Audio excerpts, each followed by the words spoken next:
নমস্কার। যুক্তি তর্ক সঙ্গে অর্কয় আপনাদের স্বাগত। আপনাদের সঙ্গে আমি অর্কপ্রভ সরকার। বাংলায় একটা কথা খুব চালু আছে যে দেহত্যাগ না করলে পদত্যাগ করে না। প্রফেসর ইউনূসের ক্ষেত্রে এই কথাটা খুব সত্যি।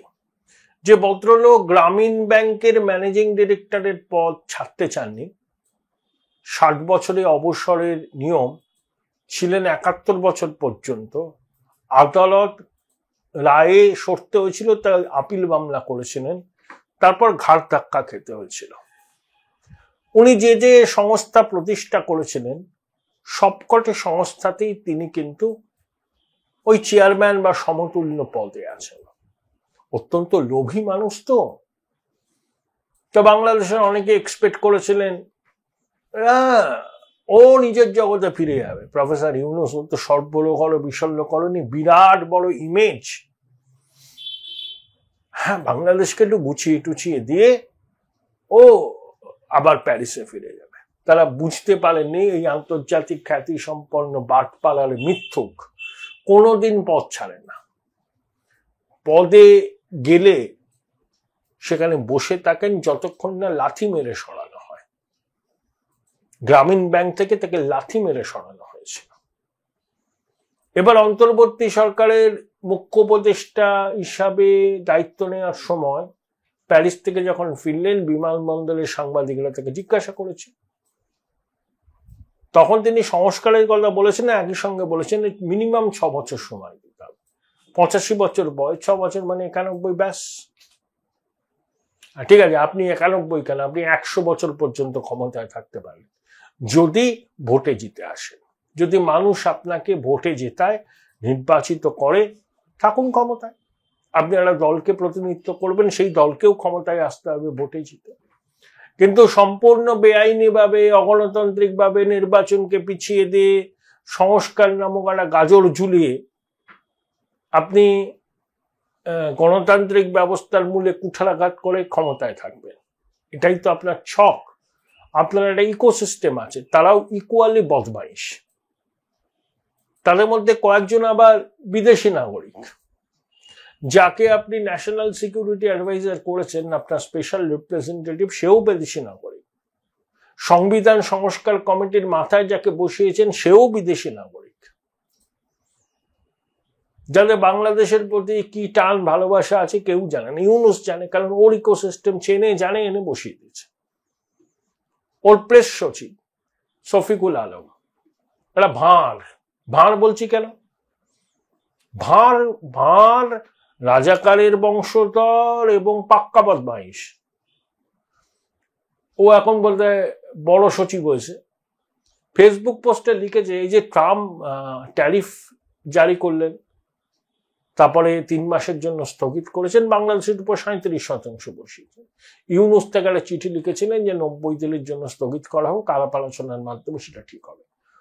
বাংলাদেশের অনুপ্রাণিত সংবাদ মাধ্যম ট্রাম্প 90 দিনের জন্য ওই ট্যারিফের সিদ্ধান্ত স্থগিত করায় বলছে যে ইউনূসের কথা মতো ট্রাম্প এই সিদ্ধান্ত নিলেন।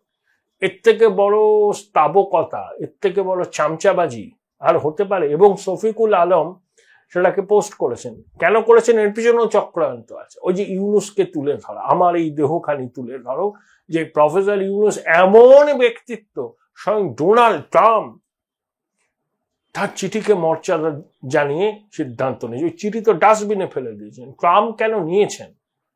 আমেরিকাতে রিপাবলিকান লবিতেও সিদ্ধান্ত আপাতত স্থগিত করার জন্য চাপ বাড়ছিল। আমেরিকার জনতাও ভাবছিলেন যে রিসেশন হতে পারে, মূল্য বৃদ্ধি করতে পারে। সেই জন্য সব দিক বিবেচনা করে নিজের কনস্টিটিউয়েন্সিকে ঠিক রাখবার জন্য ট্রাম্প আপাতত 90 দিনের জন্য স্থগিত রেখেছেন। তার মধ্যে প্রত্যেকটা দেশের সঙ্গে আলোচনা হবে, তারপর একটা ফাইনাল আউটকাম হবে। কিন্তু সেটা ইউনূসের রাজাকার প্রেস সচিব এমন ভাবে প্রজেক্ট করেছেন যে ইউনূসই এর কৃতিত্ব পেতে পারে। ওই যে ঈদের নামাজ পড়তে গেলেন ইউনূস, তো তসলিমা তার ফেসবুকে লিখেছেন, বলতে তো কোনদিন নামাজই পড়েনি, নামাজ পড়তেই জানেন না। ইসলামে যা কিছু নিষিদ্ধ সবকিছুই তিনি রীতিমতো অনুশীলন করেন। সে যাই হোক, সেটা তাসলিমার বক্তব্য। তখন আপনারা নিশ্চয়ই দেখেছেন ইউনূসকে চাই, ইউনূসের সরকার, বারবার দরকারি সব স্লোগান উঠেছিল। 5 বছর থাকুন ইউনূস সরকার, কেউ কেউ বলছেন আজীবন থাকুন। এগুলো হচ্ছে সাজানো চিত্রনাট্য। মানে 2024 জানুয়ারিতে নির্বাচন হয়েছিল, 29 সালের জানুয়ারিতে হওয়ার কথা। এই গ্যাপটাই ইউনূস থাকুক, কোন নির্বাচন নয়, অবৈধ দখলদার সরকার। এবং ওই যে দুষ্ট চতুষ্টয় আছে না, প্যারিস প্রবাসী এক ব্রাহ্মণ পীর পিনাকি ভট্টাচার্য, জামাতের আমির ডক্টর শফিকুর রহমান, এককালের আগুন খেকো বিপ্লবী, এখন ধর্মগুরু ফরাদ মাজহার এবং ইউনূস, এই দুষ্ট চতুষ্টয় এই নাটের মূলে। ওই পিনাকি নামক বজ্জাত প্রস্তাব দিয়েছে ইউনূস প্রধান উপদেষ্টা, তারেক রহমান উপমুখ্য উপদেষ্টা। অর্থাৎ নির্বাচন করা যাবে না। ম্যানুফ্যাকচারিং কনসেন্ট, যে বিএনপি চাঁদাবাজি করে, তোলাবাজি করে, স্বয়ং ইকোনমিক্স পত্রিকায় সেটা লিখেছে। ইউনূসের লোকজন ন্যারেটিভ কি তৈরি করছে, আওয়ামী লীগ যা বিএনপিও তাই, একই মুদ্রার এপিটোপিট। বিএনপি অভুক্ত হয়ে আছে, তারা এখন সরকারি সম্পত্তি লুটপাট করতে চায়। বিএনপি ক্ষমতায় আসলে আওয়ামী লীগের সময় বাংলাদেশের যে অবস্থা ছিল তাই হবে। অর্থাৎ এর থেকে তো প্রফেসর ইউনূসই ভালো। উনি তো সেভাবে রাজনীতি করেন না, উনি একজন ফিলান্থ্রপিস্ট, ইকোনমি, সারা বিশ্বে নাম আছে। এমনভাবে যাবে বাংলাদেশ। বিএনপি, আওয়ামী লীগ পরিবার কেন্দ্রিক দল, চেনাপথের প্রতীক, বালাগতের বজনাদার, সবাই দুর্নীতিতে হাত ভালোই মক্স করেছে। এদের হাতে বাংলাদেশ কেন আবার? দরকার নেই নির্বাচন, প্রফেসর ইউনূসকে রেখে দাও, পারলে আজীবন রেখে দাও। এগুলো হচ্ছে কনসেন্ট ম্যানুফ্যাকচারিং। ভুল ন্যারেটিভ তৈরি করে নির্বাচনটাকে পিছিয়ে দিয়ে অনির্দিষ্টকালের জন্য ইউনূসকে ক্ষমতায় টিকিয়ে রাখার গেম প্ল্যান, চক্রান্ত। কিন্তু ধরে ফেলেছে লোকে, কারণ ইউনূসের প্রেস সচিব বলুন, উপদেষ্টা বলুন, ওই দুষ্ট চতুষ্টয়, এদের গণভিত্তি নেই, গণভিত্তি নেই। এখন সরকারি পদে থেকে সরকারি প্রশাসনকে ব্যবহার করে এরা হাতির 5 পা দেখছে। এটা হবে না, ইউনূসের এই চক্রান্ত হবে না সফল। নির্বাচন ইউনূসকে করতেই হবে, খুব তাড়াতাড়ি করতে হবে। ও জানে ও যত দেরি করবে ও তত কোণঠাসা হবে, নিষেধাজ্ঞার মুখে পড়বে, পালিয়ে যেতে বাধ্য হবে। এবং বাংলাদেশের সাধারণ মানুষ তো তিতি বিরক্ত। এই যে ট্রান্সশিপমেন্ট ভারত সরকার বাতিল করলো, বাংলাদেশের ব্যবসায়ী সমাজ তো ইউনূসকে গাল দিচ্ছে, বলে তুমি যেরকম উগ্র ভারত বিরোধিতা করেছো, ভারত তো রিটালিয়েট করবেই।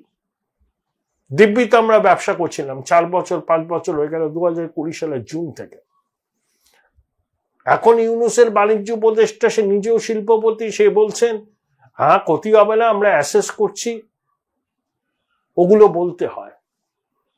বাংলাদেশের যারা এক্সপোর্টের সঙ্গে যুক্ত তারা জানেন এই ট্রান্সশিপমেন্টের সুবিধা থাকায় প্রতিযোগিতার বাজারে তাদের সুবিধা হতো, সেটা বন্ধ হয়ে গেছে। এখন মালদ্বীপ দিয়ে পাঠালে তার খরচ অনেক বেশি। Join Indian Institute of Hotel Management now. Right choice, right decision.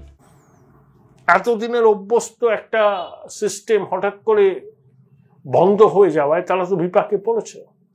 ইতিমধ্যে বাংলাদেশের বস্ত্র শিল্প কিন্তু ধুঁকছে, বহু কলকারখানা বন্ধ হয়ে গেছে, বাজারটা ভিয়েতনাম দখল করে নিয়েছে। ভারতে বরাত আসছে, কোয়েম্বাটুর বলুন, ইউপি বলুন, সব জায়গায় এই গার্মেন্ট ম্যানুফ্যাকচারিং ইন্ডাস্ট্রি একটা বুম হয়েছে। বাংলাদেশ $50 বিলিয়ন রপ্তানি করে আয় করত, টার্গেট ছিল $100 বিলিয়ন, সেটা এখন 20 পাও চলে। তাহলে ইউনূস বাংলাদেশের এই অবস্থাটা এটা করেছে এবং ওর ইকোসিস্টেম ওই ন্যারেটিভ গুলো তৈরি করছে। 1, ইউনূসের চিঠিতেই ট্রাম্প সিদ্ধান্ত বদল করলেন। 2, বিএনপি এরা চোর চাঁদাবাজদের দল, ক্ষমতা আসলে ওরা আওয়ামী লীগের মতোই চলবে, দরকার নেই, এর থেকে প্রফেসর ইউনূসই ভালো, উনিই থাকুন, নির্বাচনের দরকার নেই। আর কোন একটা বিদেশ সফর হলে সেই বিদেশ সফরটাকে এমন ভাবে হাইলাইট করা, প্রফেসর ইউনূস সব করে এসছেন, ঘোড়ার ডিম করেছেন, কিচ্ছু করতে পারবেন না, কারণ অনির্বাচিত অবৈধ দখলদার সরকার। ওই যে লরা লুমারের সঙ্গে ইউনূসের স্পেশাল রিপ্রেজেন্টেটিভ এখন ন্যাশনাল সিকিউরিটি অ্যাডভাইজার হয়েছে। লরা লুমার কি বলেছেন, যে ন্যাশনাল সিকিউরিটি কাউন্সিলের একজন সহ উপদেষ্টা, সে জন্মসূত্রে চীনা কিন্তু আমেরিকান নাগরিক, সে ঘোষিত ট্রাম্প বিরোধী, তার সঙ্গে খলিলুর রহমান যোগাযোগ রাখছেন, এবং সেটা ইউনূসের অফিসিয়াল ফেসবুক অ্যাকাউন্ট থেকে ফাঁস হয়ে গেছে। ক্ষমতায় আছে যে ট্রাম্প প্রশাসন, ইউনূসের স্পেশাল রিপ্রেজেন্টেটিভ ট্রাম্প প্রশাসনের অন্দরে ট্রাম্প বিরোধী লোকদের সঙ্গে যোগাযোগ করছে। তাহলে ইউনূসের মতলব বুঝতে কারোর অসুবিধা হয় না? ঘোট পাকাচ্ছে। পত্রপাত ট্রাম্প ওই 6 জনকে দরজা দেখিয়ে দিয়েছেন, এবং বাংলাদেশের সঙ্গে আমেরিকার সম্পর্ক আরো খারাপ হলো, কারণ ট্রাম্প বুঝে গেলেন এই লোকটা শূদ্রবল নয়, এই লোকটা আমার বিরোধী লোকের সঙ্গে যোগাযোগ রাখে। এবং ট্রাম্প যে মানসিকতায় বিশ্বাস করেন, সেই মানসিকতায় এই ধরনের কি বলবো বিশ্বাসভঙ্গের কোনো স্থান নেই। তাই পত্রপাত দরজা দেখিয়ে দিয়েছেন, এবং ইউনূসকে তো দেখিয়ে দিয়েছেন। ইউনূসের সঙ্গে ট্রাম্প প্রশাসনের সম্পর্ক ভালো তো হবেই না, যত দিন যাবে তলানিতে এসে থাকবে, কারণ ইউনূসের প্রকাশ্য জঙ্গিদের সমর্থন। তাই তুলসী গাবার্ড বলুন, লরা লুমার বলুন, কাশ প্যাটেল বলুন, মার্কো রুবিও বলুন, মাইক ওয়ার্জ বলুন, এরা প্রত্যেকেই ট্রাম্প প্রশাসনের অংশ, গুরুত্বপূর্ণ পদে আছেন, প্রত্যেকেই র্যাডিক্যাল ইসলামের ভীষণ বিরোধী, এবং র্যাডিক্যাল ইসলাম দুনিয়ার কাছে সব থেকে বড় চ্যালেঞ্জ বলে তারা মনে করেন, এবং ইউনূসের বাংলাদেশে সেই র্যাডিক্যাল ইসলাম ডালপালা বিস্তার করছে। তাই আমেরিকা সহ পশ্চিমী দুনিয়ার সমর্থন ইউনূস পাবে না। ভারত বৃহৎ প্রতিবেশী, ভারতকে তিনি হোস্টাইল করে দিচ্ছেন। লালমনিরহাটে তিনি পাকিস্তানের সঙ্গে কোলাবোরেশন করে বিমান ঘাঁটি বানাতে চাইছেন। তিস্তা মহাপ্রকল্পের বড়া চীনকে দিয়ে দিচ্ছেন, সেন্সিটিভ জায়গা, আমাদের শিলিগুড়ি করিডর থেকে বেশি দূরেও নয়। তিনি ভারত মহাসাগরের ওই অঞ্চলে বাংলাদেশি অভিভাবক বলছেন, 7 সিস্টারকে ল্যান্ডলক বলছেন। আরে বাংলাদেশ তো 3 দিক দিয়ে ভারত দিয়ে ঘেরা। তাই আমরা একটা পদক্ষেপ নিয়েছি, ট্রান্সশিপমেন্ট বাতিল, ইয়ে তো পয়লা ঝাঁকি হ্যায়, কাশি মথুরা বাকি হ্যায়, শুধু টোকা দেওয়া হয়েছে। বাঁদরামি করলে আরো কঠোর পদক্ষেপ নেওয়া হবে। কিন্তু ইউনূস তো বাংলাদেশের মানুষের স্বার্থ সুরক্ষিত করতে আসেনি, ওতে প্রতিহিংসা চরিতার্থ করতে এবং নিজের অতৃপ্ত বাসনাকে পূর্ণ করতে এসেছে, যে ও রাষ্ট্রপ্রধান হবে। তার জন্য বাংলাদেশ 100 বছর পিছিয়ে গেলে ওর কিছু এসে যায় না, জঙ্গি জিহাদের আস্ফালন করলেও কিছু এসে যায় না। ওকে ক্ষমতায় থাকতে হবে যেন তেন প্রকারে, এবং ওর রাজাকার সহযোগীরা যারা ওর ইকোসিস্টেমের খুব সক্রিয়, তারা নানা রকম বেলুন ফোলাচ্ছেন ইউনূসের অ্যাচিভমেন্ট নিয়ে, কিন্তু ওগুলো যে শূন্য কুম্ভের ঝঙ্কার যে কোনো বাংলাদেশের মানুষ চান। কিন্তু ওর ওই চক্রান্ত সফল হবে না, ছড়তেই হবে পথ থেকে। যত তাড়াতাড়ি সরেন সবার মঙ্গল, বাংলাদেশের মঙ্গল, আমাদের মঙ্গল, দুদেশের সম্পর্ক স্বাভাবিক হবে। কিন্তু যতদিন এই আন্তর্জাতিক খ্যাতি সম্পন্ন বাটপার বাংলাদেশের মসনদে থাকবেন, দুদেশের সম্পর্কের উন্নতি আমার মতে সিমস টু বি রিমোট।